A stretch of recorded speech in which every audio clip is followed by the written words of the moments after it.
Jedan od glavnih mehanizama sprovođenja obojene revolucije u Srbiji u cilju potpune destabilizacije je umešanost stranih službi.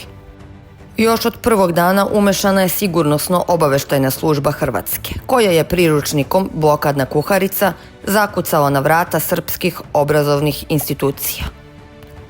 Ovaj priručnik nastao je na Zagrebačkom univerzitetu i bio je glavni planer za organizaciju plenuma na srpskim fakultetima. U ovoj prljavoj igri bili su uključeni i hrvatski studenti, koji su kolegama u Srbiji davali podršku, pa su prisustvovali protestima i blokadama u Beogradu. Sa njima su bili i ukrajinski državljani, koji su bili zaduženi da slikaju bezbednosne lokacije za potrebe sigurnosno-obaveštajne službe Hrvatske. Jedan od dokaza da hrvatski špijuni već duže vreme haraju srpskim asfaltom je i priznanje studenata Tehničkog fakulteta u Beogradu, koji su izjavili da su im kolege iz Hrvatske bile u poseti, kao i da prave redovna okupljanja. Mi smo klub studenata tehnike ovdje u Beogradu, a oni su klub studenata elektrotehnike tamo u Zagrebu.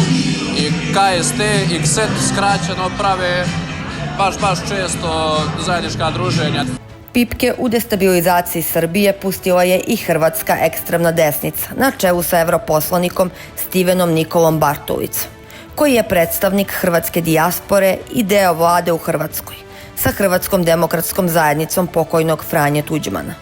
On je pozvao Srbiju da prizna krivicu za sve što je učinjeno Hrvatima 90. godina.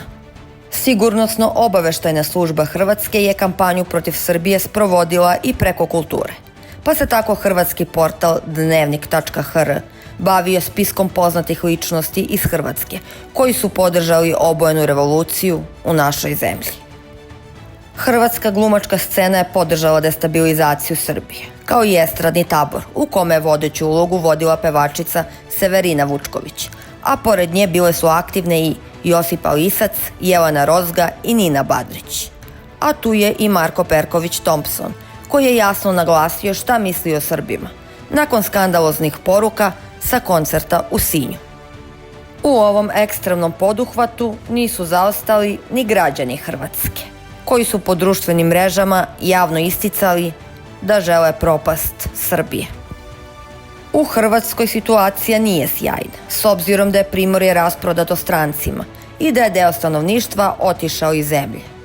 Ali njihovi mediji su konstantno okrenuti ka Srbiji.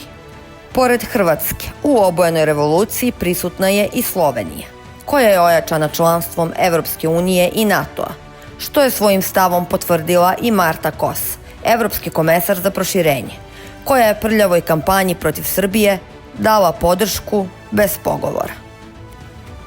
Njena desna ruka u ovom poduhvatu je Tonino Picula, član Evroparlamenta i izvestilac za Srbiju, koji je s puškom u ruci učestvovao u pogromu nad srpskim narodom iz Kninske krajine u avgustu 1995. godine. Hrvatska i Slovenija se ne bave svojom unutrašnjom politikom, koja nije na zavidnom nivou, već se uz pomoć stranih službi bave Srbijom, služeći kao tampon zona za izazivanje nemira u cilju uništenja svega što je srpsko.